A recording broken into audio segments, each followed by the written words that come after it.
Yo, what is going on YouTube? It's your boy Sweet Phil coming at you with another Diablo 2 Resurrected video. This video right here today, I'm coming at you with 500 runs where I'm taking out Thresh Socket and Pindle. Now, why would you run Thresh Socket and Pindle? They're actually a couple of the fastest to run monsters in the game, and I actually do these ones on single player, so I have a static map and I got Thresh Socket right next to the waypoint. You can hit him in like 15 seconds, hop over, hit Pindle in another 15 or 20 seconds, boom, on to the next game. Now, I do these on single player, yes, but I do not bump up the player's difficulties just on players 1. So I do that because with super unique monsters, you don't even need to bump it up to the player's 7 or 8 difficulty because I'm not killing any of the other monsters around Pindle per se, and there are no monsters around Thresh Socket. And for super uniques, on players 1 difficulty, they drop the same number of items as if you have them on players 7 difficulty, so there's no reason to really even bump that up. Swatting out the frequently asked question there, it's on players 1 difficulty obviously, and I'm coming at these runs with 651% magic find. That is an amazing number to get to. Ooh, we're excited for these drops right here, so let's get after it. We're getting these set of runs kicked off at run number 40 here, and we get a unique crossbow that used to be a go-to back in the day for Amazons. This unique ballista is the Burrs.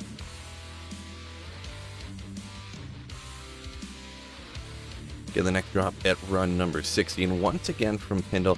I love finding rare items because it's not the cookie cutter things that you get when you find a unique. It's always kind of the exact same thing. You never know what you're going to get with a rare. Here I get a tiara that's actually good for the barbarian, dual leech, and a bunch of strength, and all red. Here is just 5 runs later, once again from Pindle. I am running Thresh Socket and Pindle, but it just so happened the first 3 drops here from Pindle. I'll go ahead and skip that save and exit ID these in the next game. The wand ends up being nothing special, but the small charm is a 20 to life small charm. Can never get enough of those. So I got a super chat asking me, go ahead and run Eldritch and Shank. So hey, I went ahead and did that. Chop down Eldritch first, come out here and do Shank. Then the meteors rain down, and shockingly enough, whoa, look at that, a high rune. I just did 1 run out here. Look at how shocked I am. Sorry that my stream is lagging. I need to upgrade my computer. When that fire rains down, my stream lags up a bunch. I don't see it on screen when I'm playing, but my computer can't quite handle streaming, recording, and playing the game. So, and we get a couple members coming in here too, so thank you so much for that super chat telling me to go out here and hit Eldritch and Shank so I can get that high rune. Just 2 runs later, once again at Pindle. Thresh Socket ain't giving me nothing at the start here, but Pindle gives me a set of gloves here, and they aren't absolutely perfect, but it's always good to find yourself some 220 Java gloves. You'd really like to get some res or dex or something on it too, but you can't always get what you want. Run number 74 here now, once again from Pindle. Man, Thresh Socket's being a stingy little bitch. But I get this unique ornate plate here, once I get around to eventually IDing it in the next game. This is, of course, the Corpse Morn.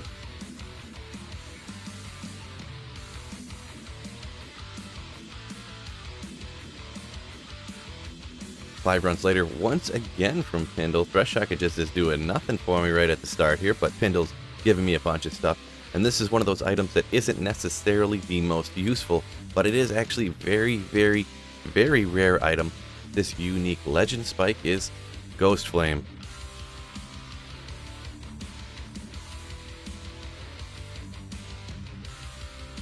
Run 98, and Thresh Socket finally decides to give me a noteworthy item here, and it is a pretty rare item. He can definitely drop some pretty rare stuff, and I pull it from the item find. Love pulling good items from the item find. These unique ogre gauntlets, or should I say ogre gauntlets, are the Steel Ren. Another pretty rare item from Thresh Socket here at run number 115. It is a green corona, so that's going to be for the Griswold set. That is Griswold's Valor. A few items in a row here from Thresh Socket. Pretty cool. I get a unique ring now. Let's go, baby. Of course, I'm hoping for an SOJ, but maybe it could be something else that's also pretty rare. But this time it is a Dwarf Star. Kind of okay to find, but not the craziest. And bam, bam, bam, another item from Thresh Socket. This is why I love running Thresh Socket. He can drop tons of really good items. But here, it's kind of a okay item, but I have a soft spot for it personally because it was one of the first cool items I ever found back in like the year 2000, and that's the Steel Skull.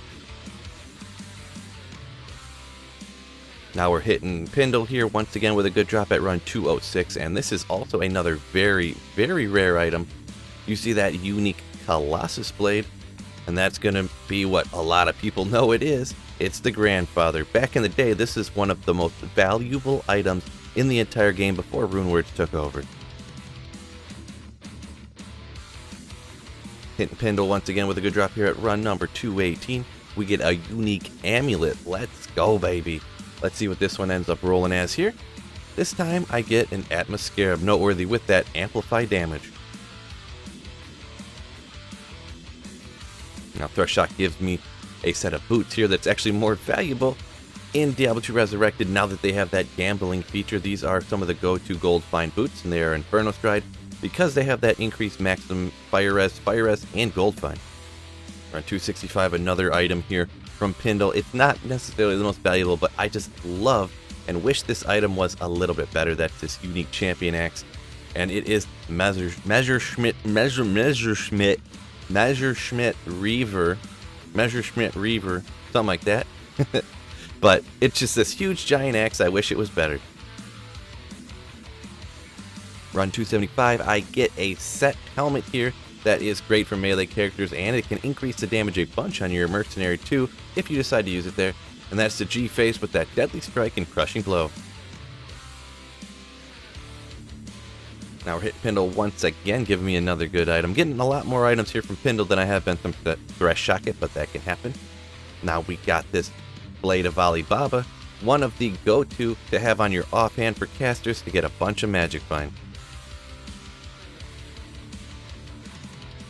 You aren't usually expecting to find stuff like this when you're running a super unique, just killing one monster at a time, but I actually get an rune from Pindle here at run number 300, so never mind finding an rune.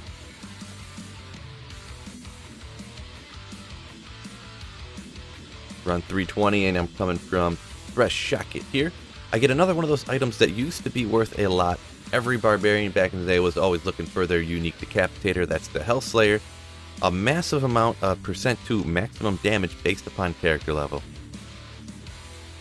Get a repeat drop here at 335 here from Pindle. The last one I found was from Thresh Socket, but that is a green Corona here out of the item find. And once again, obviously it is for the Griswold set. It's a pretty rare drop, and I'm kind of surprised to find two of them here in these sets of runs.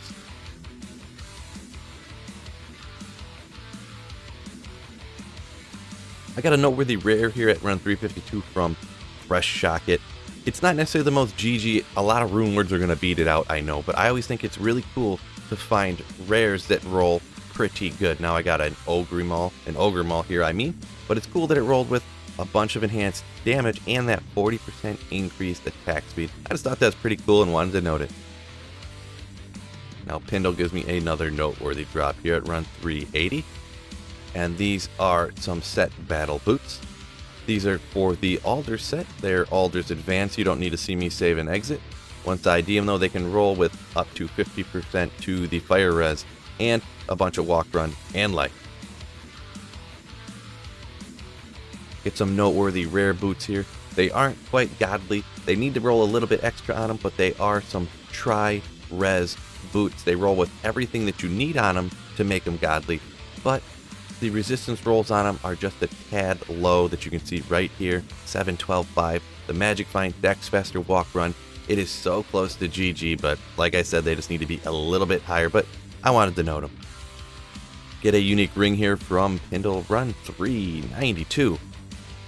Hoping for that SOJ all the time. Love pulling it from an item find once again. Love, love, love popping that item find. So am I getting an SOJ this time? Unfortunately not, but it is a kind of rare Carrion Wind. Get another noteworthy drop here from run 452 from Pindle, and it is once again a repeat drop. It's another set of those unique Ogre Gauntlets, coming in with a super chat right over the drop. That's how you make a video, son. Big Daddy, thank you for that super chat right in the middle of that. But these unique Ogre Gauntlets are Steel Rend.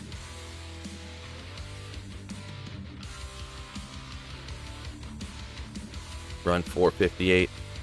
Thresh Socket gives me one of the best Magic Find armors here in the game. You see the unique rusted armor laying there on the ground. And that is of course going to be Skulder's 1 to all skills along with Magic Find based upon character level. Now run 465 back at Pindle over here, and we get a unique War Belt. This is going to be for the Amazons because it gives skills to Lightning Fury and stuff like that, but it's also noteworthy because you can throw this on, we'll say, different characters like Smiters when you're running Ubers, and it has that 20 Lightning Absorb along with % maximum Lightning Res. Now we're run 475 once again from Pindle, taking him down in it. This is another super rare item, but once again, more rare than it is useful necessarily. They are set scissored Dwahian, however you what's but anyways, they are Natalia's Mark. Hey, if you love these drop poly videos, make sure you check out one of these videos up over here. YouTube knows you're gonna like it. Peace out, fellas. Hopefully I catch you next video. And don't forget, keep slaying. Ooh.